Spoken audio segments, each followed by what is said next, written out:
በፊት የሴፍቲኔት ተታረጅ ነበር። ፎቶ አነሳ ነበር። ባህር ላይም ከጀበና ቡና ጀምሬ ሎጂ ነበር፣ ሎጂ ሰራ ነበር። አዳማ ዩኒቨርሲቲ አካውንቲንግ ኤዱኬሽን ነው የተማርኩት እና የመንግስት ስራ አንድ አመት ፈለኩ። በጣም ብዙ ደከምኩ፣ ብዙ ፈተና ተፈተንኩ፣ ግን አልተሳካልኝም። ገቢዎች ሌሎች መስሪያ ቤቶችም ተፈትኜ ነበር፣ ግን አልተሳካልኝም። ሁለተኛ ልጄን ወለድኩ። ሁለተኛ ልጄን ወልጄ እዚህ ሻይ ቤት ከፍቼ ሻይ ቤቱም ልጆንም እያሳደግኩኝ ሻይ ቤትም እየሰራሁኝ ሌሎችም አንዳንድ እየሰራሁኝ ከዛ በኋላ ፋይናንስ ኩታበሮቷል ሲገባ ፋይናንስ ከዛ እዛ ከገባሁኝ በኋላ ከዛ ቁጭ ብዬ ነው የምውለው። ጠዋት እሄዳለሁ ማታ እመጣለሁ። በቃ ስልችት ብሎኝ በቀበሌ ስራ አስኪያጆች በእንትኖች የተነሳ ከዛ ተመልምዬ ሄድኩ ስልጠና ማለት ነው። ከዛ መጥቼ ቨርሚ ኮምፖስት ስሪ ምናምን አሉኝ ሰራሁ። ከዛ ትሉንም ስሸጥ ምንም ስለ ባፈሩ ደግሞ በግብአቱ ስንዴ ድንች ምናምን አመርታለሁ። በሱ ድንቹን እሸጥና ዶሮች ገዛለሁ። ዶሮች ገዝቼ አርብቼ እንቁላል ለልጆችም ለገበያ ማውላለሁ። ያው ለውጥ አለ ይከበ አሁን ላይ ደግሞ በከብት በዶሮ በግብርናው ላይ ተሰማርቼ እንሰራለሁ። በ20 ሺህ ብር ካፒታል ነበር የተነሳ። ይሄ ቦታው በኢንቨስትመንት ቦታ ነው። ኢኮኖሚውን የበለጠ ተጠቃሚ እንዲሆን ዋናው ምንጫችን መሬት ነው፣ መሰረታችን። ስለዚህ መሬት ላይ ትልቅ ትኩረት ተሰጥቶ ሴቶች ደግሞ የባለቤትነት ጭምር ተጠቃሚ እንዲሆኑ የተደረገበት ነው ብሎ መውሰድ ይቻላል። በተለይ በ2018 እንኳን አጠቃላይ ዞናችን በዚህ ስራ ከክልሉ ካሉት ዞኖች በግንባር ቀደምነት የሚገኝ ሲሆን እስካሁን በተለይ 17371 የሚሆኑ ሴቶች በዞናችን ውስጥ የመሬት ባለቤትነት በካዳስተር ጭምር እየተሰራላቸው ኢኮኖሚያቸውን ተጠቃሚ እንዲሆኑ ባለቤትነታቸውንም ጭምር እንዲጨምር የተደረገበት ነው ብሎ መውሰድ ይቻላል። የሴቶች ቀንን ስናከብር እንግዲህ እስካሁን በ50 ዓመት ጉዞአችን ስንሄድበት የነበረውን በአዳራሽ ላይ ብቻ የምንመክርበት የተለወጡ ሴቶች የሚባሉት እንኳ በተለያየ መንገድ እውቅና ይሰጣሉ ተብሎ ቢታሰብም የት ላይ ነው ያሉት የሚለውን ለሌሎችም አስተማሪ አርአያ እንዲሆኑ አድርጎ በመስራት ደረጃ ውስንነቶች የነበሩበት ነበረ። ጥጃዋን 7000 ብር ከደብረ ብርሃን አስመጣናት። ከዛ ይችን ደግሞ ልትወልድ የደረሰች ነበረች። በ20 ሺህ ብር ገዛን። በቤት ውስጥ 2 ላሞች ነበሩ። ከዛ 2 ላሞች ብቻ 5 ላም አድርገን አንዲት ሌላ 20 ሺህ ብር 30 ሺህ ብር ገዛንና 5 ላም አድርገን ጀመርን። 5 ላም ይሄ ቤት አልነበረም፣ ቤቱን ሰራን። ከዛ ከነመኗቸው 500 ሺህ ብር አካባቢ ወጪ አውጥተን ጀመርን። እዛው ፋይናንስ እየሰራሁኝ ማለት ነው። ቨርሚ ኮምፖስቱ እንትሉን በኪሎ 1 ኪሎ በ500 ብር ቢያንስ 50 ሺህ ብር ይቻላል። ወተት ደግሞ ለማን እንስጥ ተቸገርን። ከዛ እንደዚህ በቤተሰብ ተነጋገርንና ፀሐይ ግዛው ወተት ቤት ማስረከብ ጀመርን። 10 ሊትር ነበር የመጀመሪያ ወተት የወሰድነው ከዚህ ትራንስፖርት እየከፈልን ማለት ነው። አሁን በዚህ አመት 60 ሊትር አልባለሁ። በዚህ አመት በፊት እስከ 16 ላሞች በነበሩበት ሰዓት በጣም ብዙ ምርት ነበረን። አሁን ላይ ደግሞ ዘመናዊ አድርጌ ጥሩ ዝርያዎችና ጥሩ ምርት የሚሰጡ ሆኖ ቁጥራቸው አናሳ ነው። 8 ላሞች ነው እንደምታዩት ያሉኝ።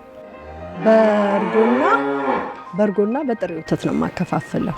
እርጎ በማርጋትና በጥሬ ወተት 60 ሊትር 40 ሊትር በቀን አከፋፍላለሁ። ግን አሁን 2010 ላይ እስከ 70 ሊትር አልብ ነበር። ያው የራሴን ትራንስፖርት ነው የምጠቀመው።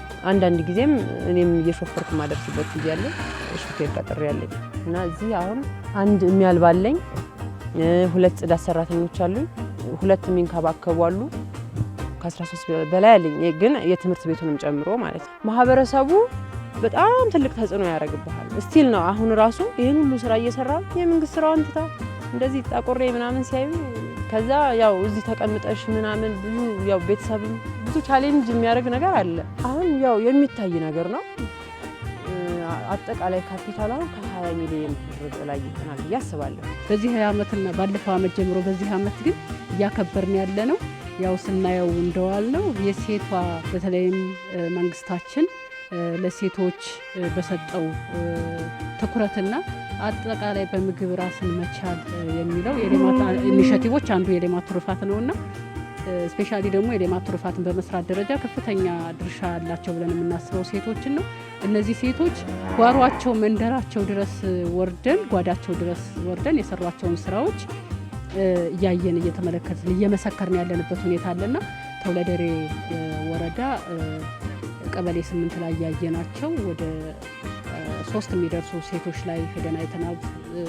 የልማት ህብረት መሪዎችን አባላትን በተደራጀ በተቀናጀ መንገድ ድህነትን እየተዋጉ ብልጽግናን ለማረጋገጥ እያደረጉት ያለውን ጥረት አይተናልና ይህን ማየታችን በተለይ ደግሞ ሚዲያው በአግባቡ ከሰራበት የተለወጡት ሴቶችን ተሞክሮ ሌሎች ስራው ላይ ያልገቡበት ወይም ደግሞ በአነስተኛ ተሳትፎ ያላቸው እናቶቻችን እህቶቻችን ከነዚህ ትምህርት ወስደው ራሳቸውን የሚያበለጽጉበት ተሞክሮውን የሚያሰፉበት ሁኔታ እንዳለ ተመልክተናል። በተለያዩ መስኮች በግብርና፣ በኢንዱስትሪ ዘርፉ፣ አጠቃላይ በኢንቨስትመንቱ፣ በአገልግሎት ዘርፉ ሴቶች የስራ ዕድል ሊፈጠርላቸው ይገባል።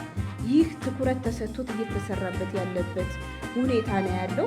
በዚህ በጀት ዓመት እንኳን ብንወስድ እስከዛሬው ከነበረው ወደ 37% እያደገ የመጣበት ሂደት ነው ያለው። ከ12000 በላይ የሚሆኑ ሴቶች በእነዚህ ዘርፎች የስራ ዕድል የተፈጠረላቸው ነው።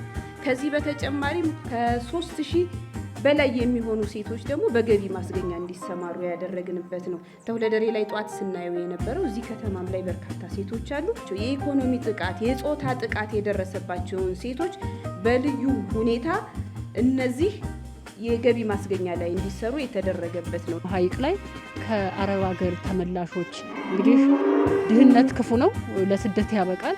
ስደት ላይ የነበሩ እህቶቻችን በተለያየ መንገድ ራሳቸውን ሳይለውጡ እንግልት ውስጥ ሆነው ተመልሰው ወደ ሀገራቸው ወደ ትውልድ ቦታቸው ሲመጡ መንግስት አይቶ ዝም አላላቸውም። ተደራጅተው በሀገር ውስጥ መስራት መለወጥ መቻል ያለባቸው መሆኑን ስልጠናዎችን ሰጥቶ ግብዓቶችን አሟልቶ ወደ ስራ ያስገባበትን መንገድ አይተናል።